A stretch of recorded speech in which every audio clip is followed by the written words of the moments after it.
Hi, we're going to read On Passover by Kathy Goldberg Fishman, illustrated by Melanie W. Hall.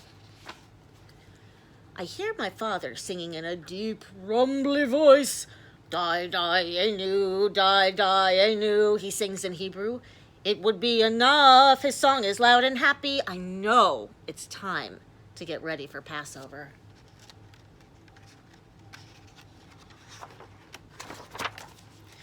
I help my mother carry boxes out of the closet. Every year I help, and every year I ask, "What's in the box?" "Use your eyes and find out," my mother always answers. So I do. Very carefully I cut the string, lift the lid, and I can see Passover. I see the Seder plate, decorated with pictures of parsley, bitter herbs, an egg, and a roasted bone for springtime, sorrow, life, and ancient traditions. I see the dishes and pots and pans that we use only on Passover. In another box, I find a candle, a feather, and a spoon. This year, I ask another question. What is Passover? Passover is a Jewish holiday, Mother says. For one whole week during the Hebrew month of Nisan, we will eat special Passover food on special Passover dishes. We'll clean the house very carefully and remove all of the leavened bread that we eat every day.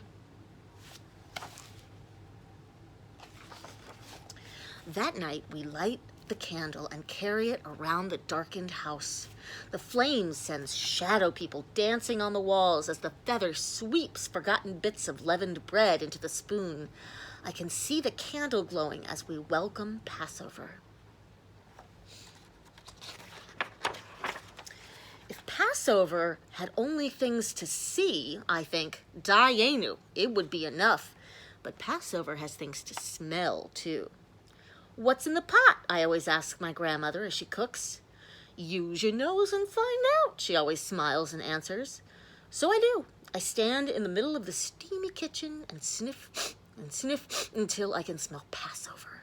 I smell chicken soup and gefilte fish. I smell apples, nuts, and cinnamon. I smell spring as the earth welcomes new life. This year, I ask another question. Why do you mix the apples and the nuts together?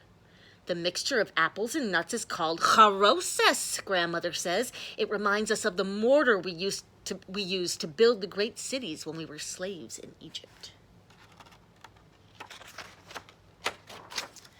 If Passover had only things to see and things to smell, I think, dayenu, it would be enough. But Passover has things to taste.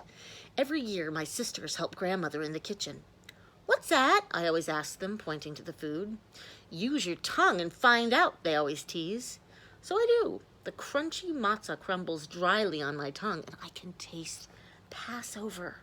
It tastes like cardboard. Just kidding. I taste tears of sorrow in the salt water. I taste new life in the parsley. I taste the bitterness of slavery in the horseradish.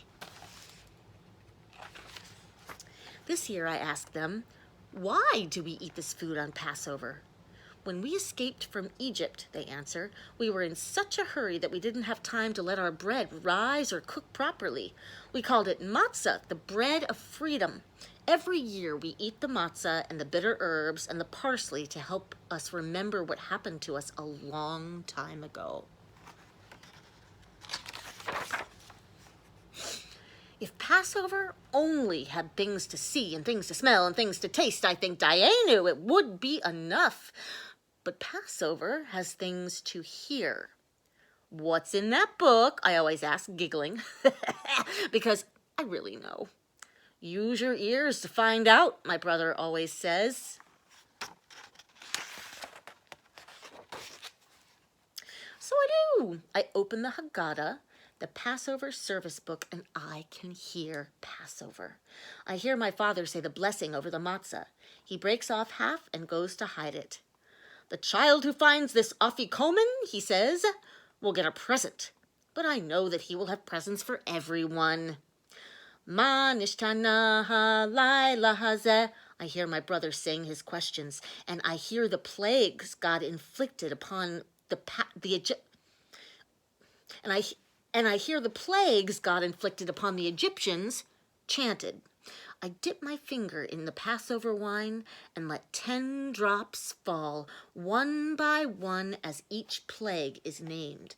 I hear the songs and blessings of the Haggadah sung around the table. This year I asked my brother, "What are you singing?" "I'm singing the 4 questions," he answers. They ask why this night is different from all other nights. "I know," I say. "I know why. Because we eat matzah, not leavened bread. And we eat bitter herbs and remember the story of Passover." "Yes," says my father, "it's very important that we celebrate Passover every year. Every year we talk about what happened when we were slaves so that we won't forget what it feels like to be mistreated. We talk about it so we'll remember not to mistreat others and to pray for all of the people in the world who don't have freedom." Even worse than us being stuck in our houses. If Passover had only things to see and things to smell and things to taste and things to hear, I think, Dayenu, it would be enough. But Passover has things to feel. My father stands at the head of the table. Every year he plays my game. With his hands over my eyes, he always asks, "What's this? Use your fingers and find out." So I do. I stretch out my arms and let my fingers stroke the silken matzah cover. I can feel Passover. I feel the softness of the cushions reminding us that we were once slaves, but now we are free. I feel the smooth coolness of Elijah the prophet's cup. I wonder if he will come this year and drink the wine set aside for him. Maybe you have a Miriam's cup too. What else is Passover, I ask? Passover is a time for you to ask questions, listen to the answers, and for all of you to find the afikomen, says Father with a smile. So we do. We look and look throughout the house, and I find the afikomen, and we all get our Passover presents.